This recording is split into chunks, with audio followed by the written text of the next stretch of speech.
Hey, it's John NJ4Z, and welcome to my ham shack in Rock Hill, South Carolina. It's been a minute since I've done a video, but we're still alive, still kicking and having fun, playing radio.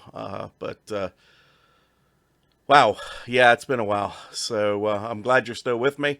Been working on a project that's taken quite a bit of time and quite a bit of engineering, but we're finally done with the project, and we're going to release it as a product, it looks like. So stay tuned for that. But to tell you a little bit about a project, it's a two-element vertical array.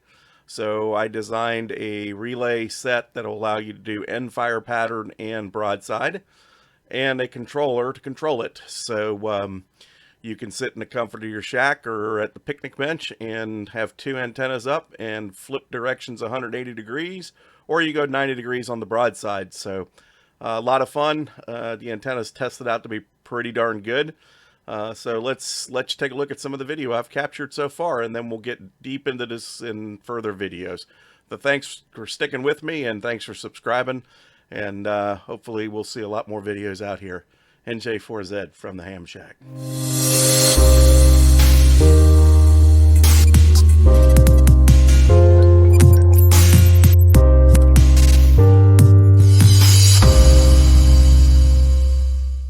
Hey, it's NJ4Z. I'm out here at the White Cars Clubhouse in Rock Hill, South Carolina, doing some QRO testing on my two-element vertical array kit that we're going to be putting out later in a few months, I guess.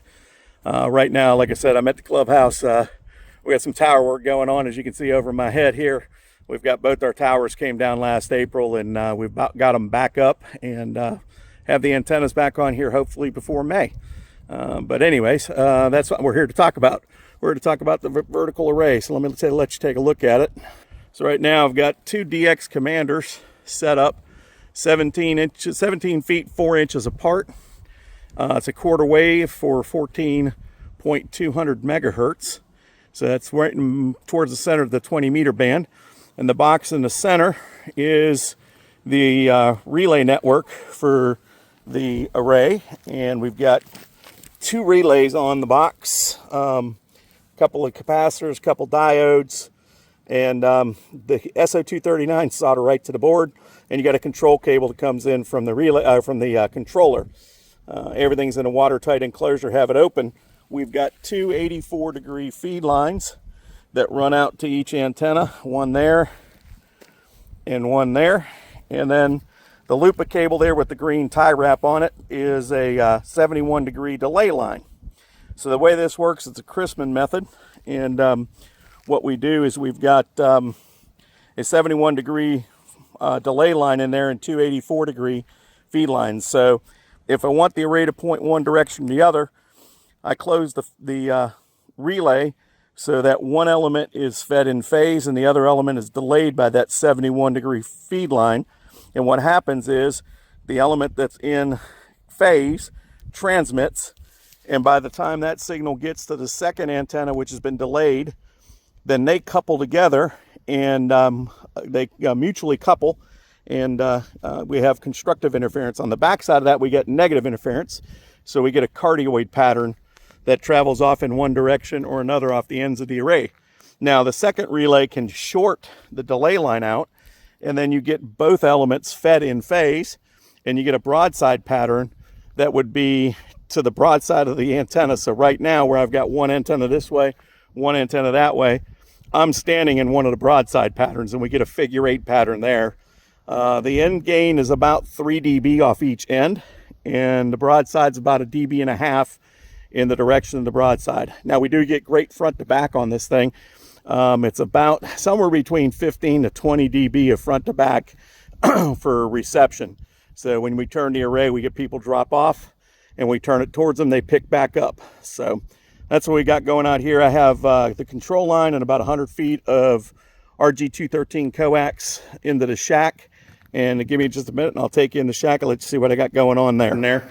But we've got in my expert linear 1.3 FA and an FTDX10 with the control box here. And I had a little problem with the power at the clubhouse here. I had to connect into a different set of outlets. Seems like I was getting a voltage drop, and it was causing the radio to shut down when I had it plugged in that way. But it's working fine now. So let me see if I can tune and get a station for you so you can hear the front to back on this thing.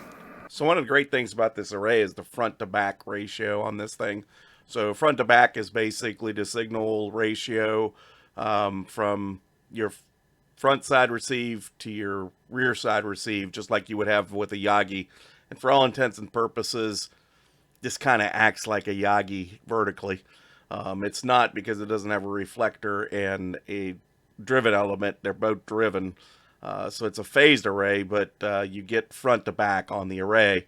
And that happens because you have one element transmitting, and then there's the delay for the second element to transmit. When the waves from the first element reach the second element, they will interfere constructively, and they will form a larger wavefront going away from the antenna in that direction, and they interfere deconstructively on the backside. So it takes away your receive and your transmit on that side. So we're seeing about 15 to 20 dB, give or take, on the front to back. And you can see that the station I'm going to play for you now is a clip doing just receive testing in my front yard. It was TL77LA is the station from San Marino off on the eastern coast of Italy. And he was coming in 5.9 when the array was pointed towards him, and he would drop way down when we switched the array away from him. So what I did is I switched from the element facing him to broadside, and then back with the element facing away from him. So we were 180 degrees, which would be on the back side of the array, and you could see the drop off. So check this out. How's this one sound, over? Yeah. I did just a moment using 1KW position ULC. I do wait important just a moment. It's very terrible to see a Avenue on the station in Europe just a moment. My new problem, the bail-up for the United States. Okay, so the clip now is a guy who was coming back to my call, and he was giving me my signal reports for each position. And I think he said the B position was an S7, which is, I was pointed directly at him. And then I went to the broadside, which I was an S3, and then when I pointed away from him, I was an S1. So check this out, and you can see what he was hearing from my transmission. Alternate, the B position was S1, went from a 7 to a 1, and then your C position went to an S3. So 7, 1, and 3. So it made a big difference over here. Yeah, roger that. Well, thank you very much for that feedback. I do appreciate that. I actually recorded you telling me that so that I'd have it. Okay, this next clip is the QRO testing. I was running a Expert Linear 1.3. On 120 volts, I can only get 1.2 kilowatts out of it, so 1,200 watts. But I've had some other folks testing this, and they're putting full 1,500 watts into it and not having any issues on sideband or CW. Digital's going to be another, we're probably going to be limiting it to about 400 just to the duty cycle. But for right now, 1,200 watts we know is good. 1,500 watts we know is good on sideband, no problems. So that's what we're looking at here. And this is Zen up in London, Ontario. And forgive me, Zen, I can't remember the call sign. I think it's Victor Echo 3 Zulu Echo November. But a great guy. I talked to him a bunch, and he gives me a pretty good signal report on this next go. Victor America 3 Sugar Zulu, QRZ. November Japan 4 Zulu. I got November Japan 4 Zulu. Now, don't fall off the chair. You 25 dB over S9. 25 dB over S9. Handle Zen Zulu Echo November QTH London, Ontario. If you're on the top of the chair, back to you, sir. Roger, Zen. Thank you very much. Yeah, we've talked a few times before. Name here is John Juliet Oscar Hotel November. I'm testing a new antenna. I've got a 2-element vertical array pointed right at you. And I'm running about 1,200 watts right now. Over. Well, that's why you try to shift me off the chair, you know. No, hey, listen, congratulations. Very beautiful, powerful signal. Okay, so that's a little bit of the testing we've been doing with the array, and so we should have the kit coming out here shortly. Again, it's going to be a controller and the relay box for the kit, and then you'll have to supply your own antennas and delay cables and control line and feed cables. But we have good instructions on building those as well as the kit, so should be a lot of fun. We've got parts and pieces in production, so we may have a limited run for folks to pick up in Dayton. So stick with us, and I've got a couple more videos a little more elaborate than this coming out. We're going to do a little more testing with the array, and we'll get back to you soon. So thanks for watching. NJ4Z, and I'm out.